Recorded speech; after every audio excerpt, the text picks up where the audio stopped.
Y sí quiero poner en valor el esfuerzo que se hace en la región para colocarnos a la cabeza tanto en cantidad como en la calidad de las prestaciones. Es importante destacar esto y es importante también poner en valor el esfuerzo de los empleados públicos que han estado trabajando los sucesivos desarrollos normativos para conseguir que esto sea una realidad cuanto antes, una realidad legislativa, una realidad reglamentaria que lleva muchísima tramitación, que ha tenido sus escollos, pero que se ha conseguido poner en marcha en un tiempo récord en Extremadura porque la urgencia lo exigía.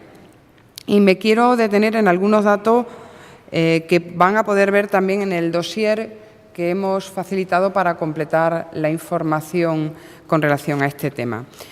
Multiplicamos por 10 la protección que se daba a las familias con el sistema de las AISES. Calculamos que pueden ser beneficiarias directas en torno a unas 5.000 personas.